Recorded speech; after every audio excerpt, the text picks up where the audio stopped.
Vajiraman Ravi has been still there even during my mains preparation, during both my attempts 2023-24. I started my preparation in 2018 here as a foundation batch student, and finally I'm again back here 6 years later.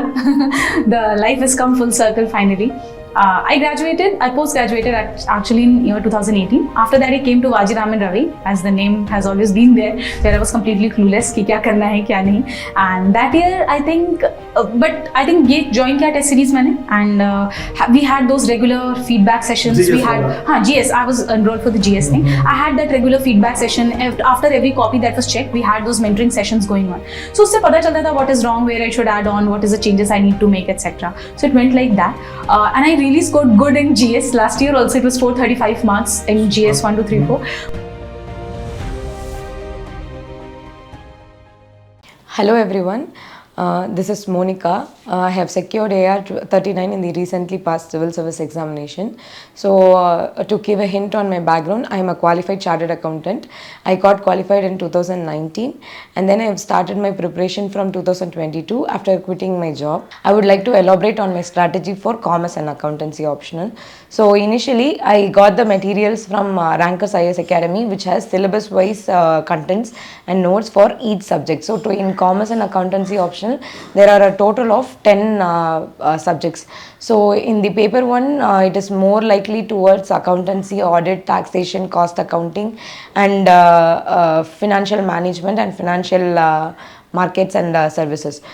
In paper 2, it has 4 subjects, which is organizational behavior, organizational theory, and then human resource management and industrial relations. So it may look like a wider subjects, and it is very high on notes or high on content. But whereas the materials that I got from Rankers was little little summarized and very brief. So once you get the note, we need to read the notes entirely. So this is the first step. Second thing is, for paper 1, we need to refer to the CA Inter books. CA Inter books are available in the Board of Studies website from our Institute of Chartered Accountants of India. So from there we can refer to the CA Inter book and solve the numericals part of it. So with respect to commerce and accountancy, for a total of 500, out of that 100 marks are for numericals.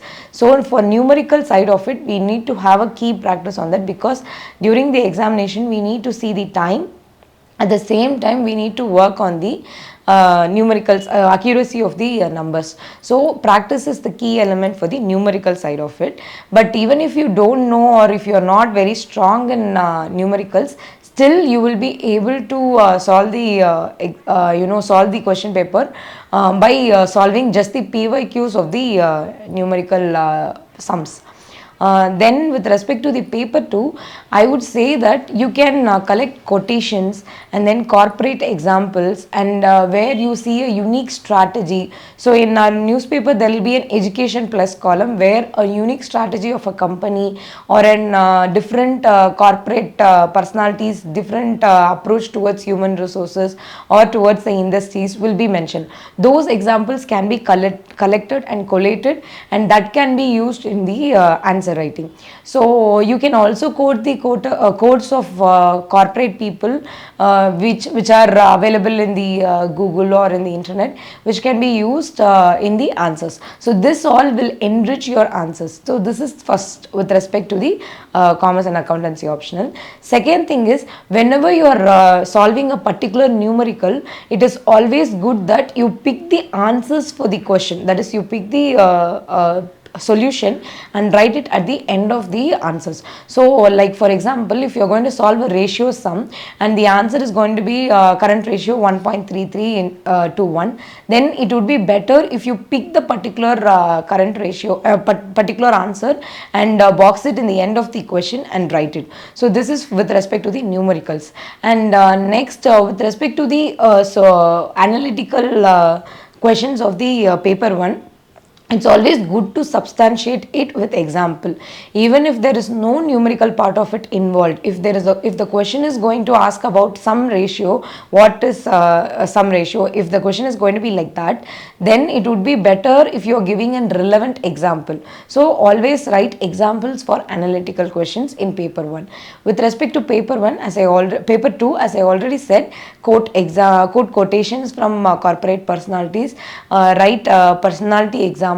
You can also write data points of how many layoffs have happened or retrenchment has happened. All these data can be collected and written, and then finally you can write the full question in pointers. So pointers always highlights or enriches your performance. So this is with respect to paper 2.